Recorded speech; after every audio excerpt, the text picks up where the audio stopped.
तो hello traders, welcome back to another video. आज के इस वीडियो में हम निफ्टी का प्री मार्केट एनालिसिस करेंगे कल के लिए। कल निफ्टी की एक्सपायरी है, देखते हैं कि मार्केट में बड़ा मोमेंटम कैप्चर होता है कि नहीं, या फिर मार्केट साइडवेज हो जाता है। और बायर सेलर की साइकोलॉजी को पढ़ने की कोशिश करेंगे। अगेन इस वीडियो में कोई भी बाय सेल एडवाइस मैं आपको नहीं देने वाला, ये सिर्फ आपके नॉलेज और आपके एक्सपीरियंस को गेन करने के लिए इस वीडियो का मोटिव है।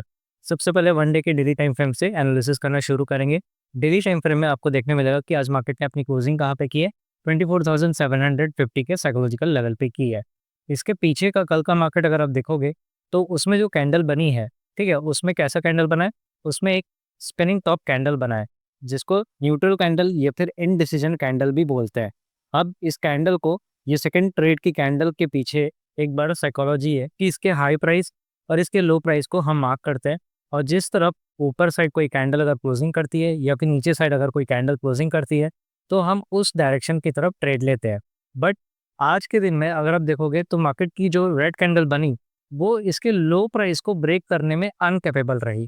अगर वो नीचे अगर ब्रेक कर देता तो एक तरफ मान सकते थे कि हम ऊपर के तरफ एसएल लेके मार्केट को थोड़ा नीचे साइड के लिए ट्रेड कर सकते थे। बट यहाँ पे कंफर्मेशन हम अपने को देखने नहीं मिला। ठीक है, अच्छा, स्पेयरिंग टॉप जो होता है वो एक न्यूट्रल या फिर इनडिसीजन कैंडल क्यों होता है? क्योंकि इसमें बायर और सेलर को पता ही नहीं रहता कि प्राइस ऊपर जाने वाला है या फिर नीचे जाने वाला है। बात करें इसके बॉडी की, तो इसकी बॉडी जब बीच में बन रही है, मतलब कि ना बायर प्राइस को ऊपर ले जा पा रहे हैं, ना सेलर प्राइस को ज़्यादा नीचे ले जा पा रहे हैं।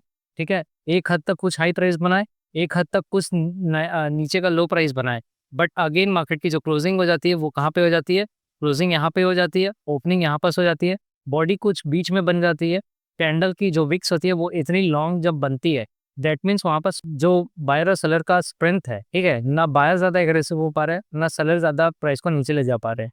दैट्स वाई प्राइस क्या होता है, एक जगह बीच में बंध जाता है। और सिर्फ उनके हाई प्राइस और लो प्राइस ये शो कर देते हैं कि प्राइस को बीच में कंसोलिडेशन के रूप में बांधा जा रहा है। जब एक साइडवेज मार्केट का जब ब्रेकआउट होता है या फिर ब्रेकडाउन होता है, तो उस तरफ जो मोमेंटम रहता है वो ज़्यादा आता है। ठीक है, तो इस कैंडल की साइकोलॉजी भी उसी तरीके का है कि यहाँ पर मार्केट जो है वो साइडवेज है। ठीक है, ये स्पिनिंग टॉप पे। अब देखना ये है कि क्या मार्केट ऊपर के लिक्विडिटी को हर्न करते हुए 25,000 का जो साइकोलॉजिकल लेवल से जहाँ से मार्केट को रोज रेजिस्टेंट फेस हो रहा है, क्या उसे ब्रेक करता है, या फिर मार्केट अपने नीचे के स्विंग लो को ब्रेक करते हुए यहाँ की जो भी स्टॉपर्स अगर होंगे या फिर ये एक हैमर टक का कैंडल बना है तो उसको ग्रैब करता है। ठीक है, अभी कुछ कह नहीं सकते, पहले तो ये देखना होगा कि मार्केट का स्ट्रक्चर क्या बोलता है। डेली टाइम फ्रेम की कैंडल की क्लोजिंग देख के आपको समझ आ गया होगा कि मैंने क्या बोलने का कोशिश किया है। 1 आवर में अगर आप देखोगे तो 1 आवर में हो क्या रहा है दोस्तों। 1 आवर में 12 मई से लेकर अगर आप देखोगे, ये 12 मई का कैंडल है, मतलब कि ये 12 मई का 1 आवर टाइम फ्रेम का चार्ट है। और आज है 28 मई। तब से लेकर अब तक कोई बड़ा मूव आ नहीं रहा है, ये कुछ इस तरीके का।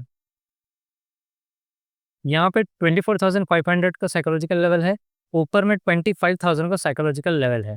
मार्केट ना ये 500 के रेंज के पॉइंट में ही क्या कर रहा है, सिर्फ कंसोलिडेट कर रहा है।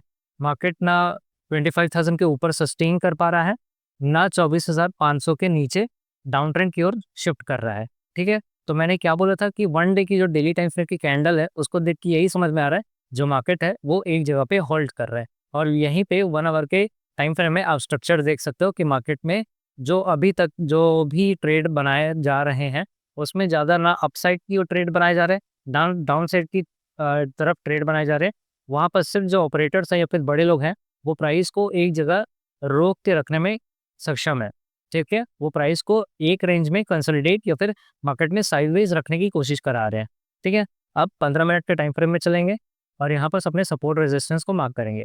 सबसे पहली बात, अगर आप देखोगे मेरे को यहाँ पर अपना स्विंग लो मिला है, यहाँ पर स्विंग हाई मिला है। मैं इस ट्रेंड का 50 से 60% एरिया निकाल के देख सकता हूँ कि क्या ये ट्रेंड टूट चुका है, क्या या फिर क्या ये इस ट्रेंड में स्ट्रेंथ है कि वीकनेस है, ये मैं देख सकता हूँ। स्विंग लो से स्विंग हाई अटैच करूंगा तो एग्जैक्ट अगर आप देखोगे तो नीचे में क्या है, 24,700 का साइकोलॉजिकल सपोर्ट बैठा हुआ है, और वहीं पे 0.6 का सपोर्ट भी बैठा हुआ है। दो चीज़ यहाँ पर स्वाई हो रही है, दैट्स वाई प्राइस को यहाँ से सपोर्ट मिल रहा है।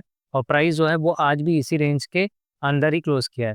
अगर आप देखोगे मार्केट में जो ये एक साइडवेज यहाँ पास है, मार्केट में फिर यहाँ पास ऊपर से जो लोग 25,000 का लेवल है यहाँ पर देखो, और 25,000 का रेजिस्टेंट यहाँ पास है, और ये 24,700 का।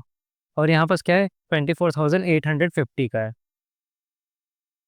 सब कुछ को डिलीट करता हूँ तो आपको देखने को मिलेगा कि एक्चुअल में हो क्या रहा है कि प्राइस ना 2 दिन से जब कंसोलिडेट करता है तो जो थर्सडे की एक्सपायरी है उसमें एक्सपेक्टेशंस ज़्यादा होते हैं कि मार्केट में एक बड़ा मोमेंटम आएगा। क्योंकि अब चलो बायर सेलर की साइकोलॉजी समझो, जो लोग टॉप से सेलिंग कर रहे होंगे, हर ग्रीन कैंडल पे पोजीशन बनाए होंगे, ये लोग सेफ प्ले कर रहे हैं, ठीक है? ये लोग मार्केट में सेफ प्ले कर रहे हैं, इनके स्टॉप लॉस जो है वो सेफ पड़ा है, ठीक है?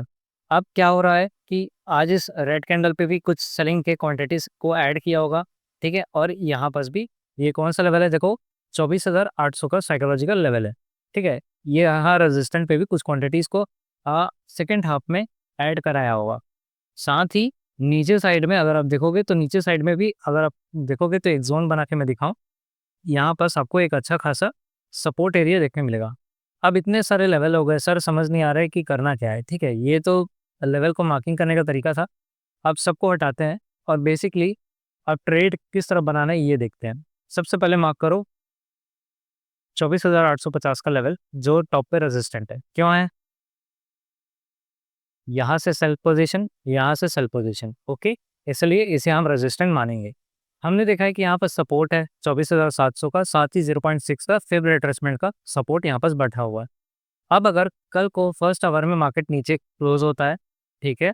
तो एकदम एग्रेसिव मत हो जाना, क्योंकि अभी आपको समझना होगा कि मार्केट क्या कर रहा है, एक साइडवेज मार्केट जो है वो प्ले कर रहा है। एक साइडवेज मार्केट हमेशा एक तरफ ब्रेकआउट देके जनरली ट्रैप करता है, मार्केट फिर ऐसे नीचे आता है, यहाँ के स्टॉप लॉस को पहले निकाल देता है, फिर मार्केट फिर ऐसे कंटिन्यू करता है। ऐसे होता है जनरली, ठीक है? पहले आपको वेट करना होगा कि क्या मार्केट नीचे कोई फॉलो अप कैंडल्स नीचे की तरफ बनाए जा रहा है कंटिन्यूअस में, तो हम ये मानेंगे कि इस ट्रेंड की जो 0.6 का सपोर्ट था, ठीक है, वो टूट चुका है। अब मतलब इस ट्रेंड की पूरी पावर जो खत्म हो चुकी है, तो अब नीचे तरफ हम ट्रेड बना सकते हैं, क्योंकि एक ट्रेंड का जब 50 से 60% एरिया ट्रेंड टूट जाता है तो वहाँ पर फिर मार्केट का ट्रेंड जो है वो चेंज होने लगता है। बट अगर मार्केट फर्स्ट हाफ में एक कैंडल रेड में बनाता है, बड़ी वाली, ठीक है, पर उसके बाद जो थोड़ी जो सेकंड थर्ड कैंडल होगी, अगर वो छोटी-छोटी बनती है, स्ट्रेंथ नहीं मिलती है, तो फिर क्या होगा कि ये लोग जो बैठे होंगे स्टॉप लॉस लगा के, इनको ज़्यादा प्रॉफिट दिखेगा नीचे यहाँ तक जाने पे, ठीक है? ये लोग फिर से एसएल को यहाँ पास प्लेस करेंगे। लिक्विडिटी जब ज़्यादा मिल जाएगी, फिर मार्केट को क्या मिलेगा? ऊपर स्टॉप लॉस को हंट करने का मौका मिलेगा और 25,000 के ऊपर फिर एक शायद नया ब्रेकआउट ऊपर की ओर दिख सकता है, ठीक है? तो इस तरीके का कुछ एनालिसिस है और कहाँ पे ट्रेड नहीं करना है, आपको 24,800 के 50 से लेकर 24,700 के लेवल के बीच में ट्रेड नहीं करना है, क्योंकि मार्केट यहाँ पास क्या कर रहा है, अपने आप को साइडवेज कर रहा है, जिसमें आपका थीटा डीके हो सकता है। अगर एनालिसिस अच्छा लगा होगा तो कमेंट में ज़रूर बताना। डिस्क्रिप्शन में इंस्टाग्राम का लिंक है, वहाँ फॉलो कर लेना। डीमैट अकाउंट नहीं खोला है तो उसका भी लिंक वहाँ पे दे दूंगा।